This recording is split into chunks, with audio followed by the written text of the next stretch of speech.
عزیزان ملت بیضا،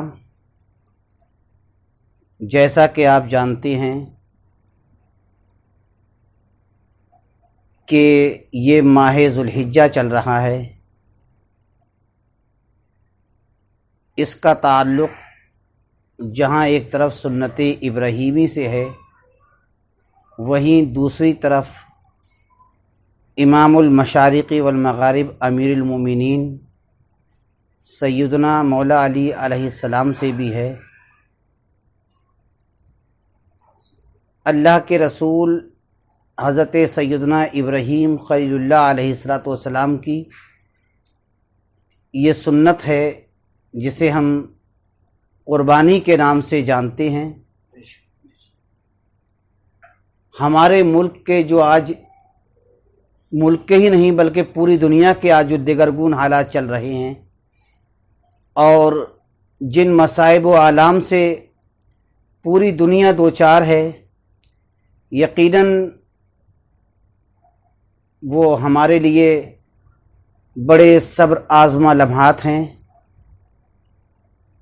اور ہمیں اپنی صحت اور تندرستی کی سلامتی کے ساتھ ساتھ اپنے ایمان کی سلامتی بھی ہمارے لیے ضروری ہے۔ جہاں ہمیں حکم دیا گیا ہے کہ ہم اپنی صحت کا خیال رکھیں، وہیں اس صحت پر ہمارا ایمان بھی مقدم ہے، اور اللہ رسول کی فرما برداری بھی ہمارے لیے بہت ضروری ہے۔ صحت کے تقاضے یہ ہیں کہ ان بیماری کے حالات میں ہم سماجی دوریاں بنائے رکھیں، اور بیماریوں سے بچنے کے جو محتاط طریقے ہیں، جہاں تک ہمیں اسلام اجازت دیتا ہے ہم ان طریقوں کو فالو کریں اور ان پر عمل کریں۔ لیکن عبادت بھی ہمارے لیے بہت ضروری ہے۔ کھانا پینا، بازار سے سامان لانا، یہ ہماری ضروریات زندگی ہیں۔ ان ضرورتوں کے لیے ہم گھر سے باہر نکلتے ہیں، اپنی ضرورتیں پوری کرتے ہیں، مارکیٹوں میں جاتے ہیں، بازاروں میں جاتے ہیں، یہ دنیاوی ضرورتیں ہیں ہماری، لیکن عبادتیں ہماری اخروی ضرورت میں شامل ہیں۔ اللہ کی اطاعت ہماری اخروی ضرورت میں شامل ہے، اور ایک مومن کے لیے آخرت دنیا پر مقدم ہوا کرتی ہے۔ ہمارے یہاں سب سے بڑی چیز آخرت ہے دنیا کے مقابلے میں۔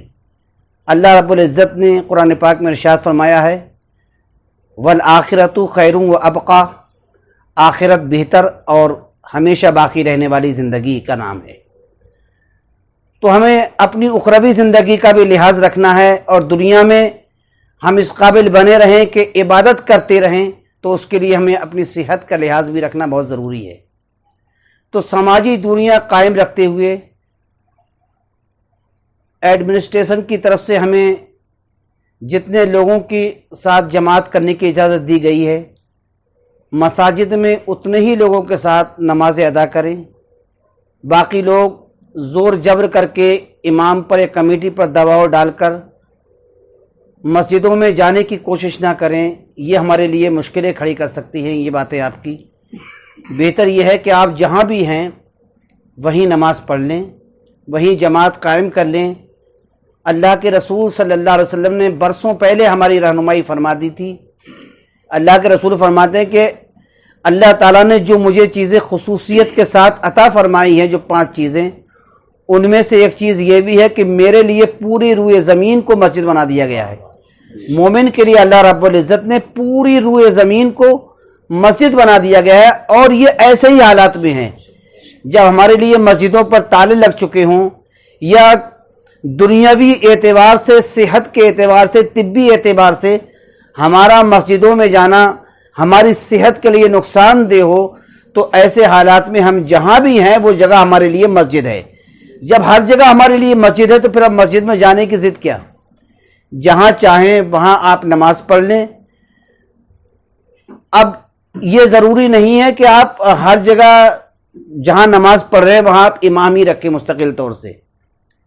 حکم یہ ہے کہ اگر آپ 5 لوگ جمع ہیں اور 5 میں 4 लोग जिस पर इत्तेफाक कर लें कि ये इमामत का ज़्यादा अहल है, बस उसी को खड़ा कर दें, आपकी नमाज बिला तकल्लुफ उसके पीछे हो जाएगी, अगर आप 4 लोग उस पर उसकी इमामत पर मुत्तफिक हैं। इस तरीके से सब लोग नमाजें पढ़ सकते हैं। और अगर 5 लोग, 6 लोग या 10 लोग मस्जिद में भी जा रहे हैं, जितने की आपको एडमिनिस्ट्रेशन ने इजाज़त दी है, तो एहतियात के साथ कि आप कानून का उल्लंघन भी ना कर सकें और कानून की नाफरमानी भी ना कर सकें और अल्लाह और रसूल की नाफरमानी भी ना हो सके, कोई ऐसा काम भी ना करें। याद रखिए, हमारे लिए दुनिया से ज़्यादा आखिरत मुकद्दम है। हमें अल्लाह रब्बुल इज़्ज़त की बारगाह में मुंह दिखाना है। कुर्बानियों की आपको हुकूमत की तरफ से कोई मुमानत नहीं है। जिन जानवरों की इजाज़त दे रखी है, आप उन पर कुर्बानियाँ कीजिए। जिनकी इजाज़त हमारी हुकूमत नहीं दे रही है, वहाँ आगे मत बढ़िए। शरीयत भी आप पर इतनी पाबंदी नहीं लगाती कि आपको फलाही जानवर की कुर्बानी करना है।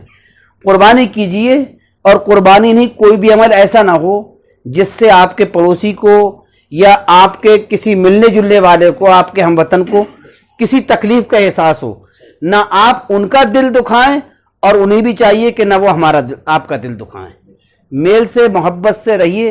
कोई क्या करता है, उसका अपना मजहब है, अपना धर्म है, उसे करने दीजिए। आप उस पर कोई नुक्ताचीनी, कोई एतराज़ ना करें।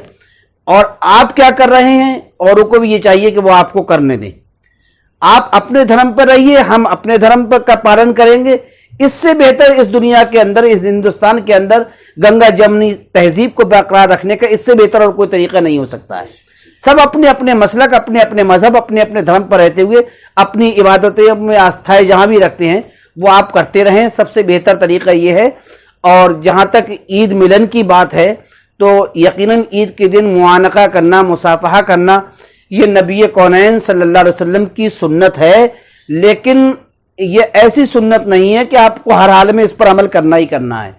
अगर कोई तिब्बी लिहाज से और कोई माहिर आपको ये राय दे रहा है कि इससे आपको बीमारी पैदा हो सकती है, तो बेहतर है आप मुसाफा मुआनका ना करें, दिल मिलाए रखिए। दिल मिलने का सबसे बड़ा मुसाफा, सबसे बड़ा मुआनका ये है कि एक मोमिन की जानिब से आपका दिल साफ होना चाहिए बस।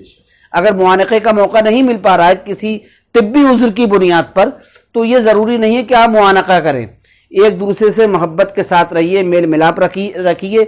ईद की नमाज खुशियों के साथ में अदा कीजिए। अल्लाह रब्बुल इज़्ज़त हमें और आप सबको किताब व सुन्नत के अक़ायद पर मजबूती से कायम रहने की तौफीक मरहमत फरमाए। नबी, आले नबी, अहले बैत अतहार, असहाब रसूल की मोहब्बतों से सरशार रखे, उनकी मोहब्बतों पर कायम रखे और हमें वो तरीक़े पे, उस तरीक़े पर चलाए जो उसका और उसके महबूब का तरीक़ा है।